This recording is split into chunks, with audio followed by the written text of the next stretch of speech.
Finished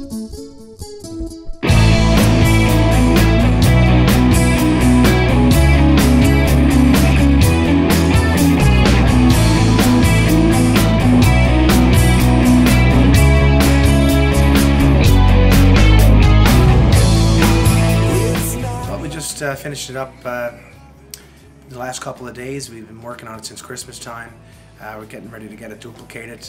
Pretty happy to have it completed, and it's a big departure from the last CD, so we're really excited to see how the fans react to it. The first CD, Forgive, was kind of a labor of love of my own, and I was happy to get it done because it kind of jump-started everybody else in the band into the recording process. I got everybody's drive ready to go and push original material a little bit more.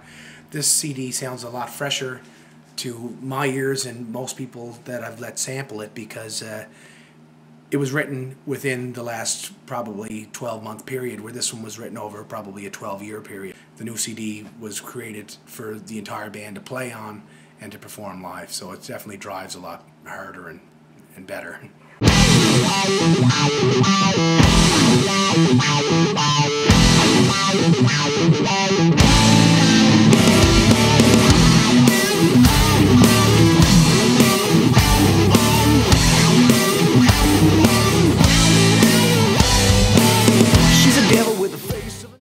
Who worked on the CD with you, Dan? The entire band worked on it. I wrote most of the CD.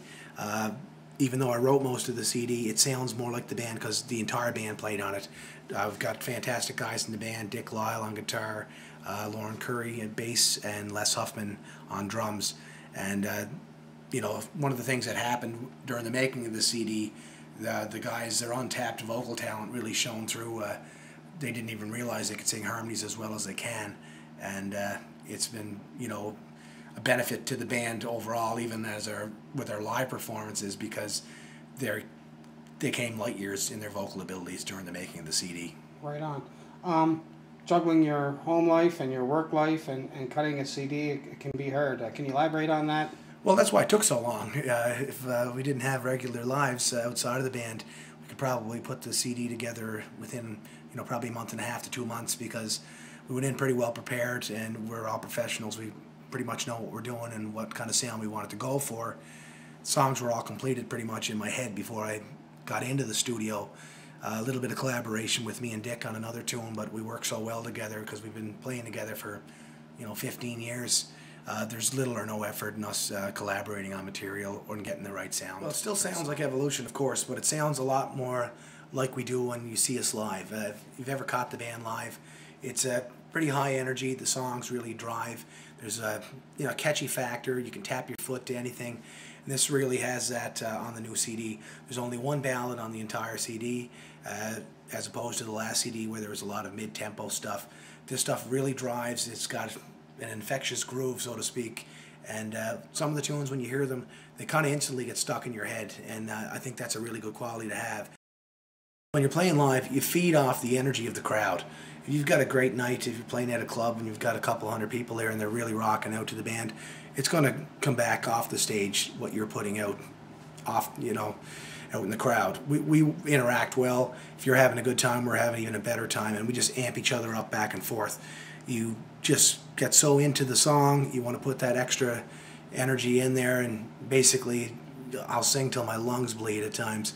The studio's completely different. You're in there, it's really, it's a stale atmosphere. You know, you're gone in there with a plan, and not to say that it's boring, it's exciting, and I really love working in the studio, but you don't have anyone to feed off of, and you're standing in a room by yourself singing into a microphone, and it's really hard to get that confidence to sing the way you do into a microphone when you've got a couple hundred people out there watching your every move and rocking out with you, as opposed to sitting with a guy on a soundboard trying to get the best vocal sound he possibly can get out of you. Mm-hmm. Your early influences that, you know, inspired you to become the musician that you are? Big fan of instrumental guitar, always have been. I've been lucky, I've got the opportunity to meet and see a lot of my favorite musicians over the years. Spent a couple trips in California to see Satriani, Steve Vai, Yngwie Malmsteen, you know, the shredders, you know, the guys who can really wail. And a big fan of that. And always been a fan of melody. You know, I like a lot of bands that don't necessarily have shredding guitars in it.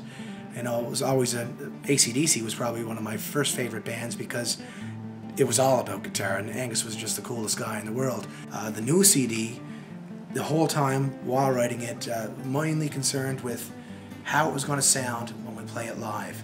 How is it going to sound when the other guys are playing on it? When I was writing the songs, I never thought about, okay, this is what I'm going to do. I thought about, okay, when the boys get in the studio, you know, how's their part going to affect this song? And, you know, how can we lay out this song and write it properly so that when they come in, they're going to want to play on it bad? And it's really flattering that, you know, a band from a small town can have that many people who actually care about this band. We've got people that come from all over Cape Breton to see us, you know, pretty far away from their hometowns because they just love the band. And we moved over 650 copies of the first CD, which I never dreamed would happen, especially where we don't have a record store anywhere. Yeah. And I'd like to get some airplay on the radio just to get it out there. But we have a lot to offer here in Cape Breton, and I think that we've got a lot of diversity in our music.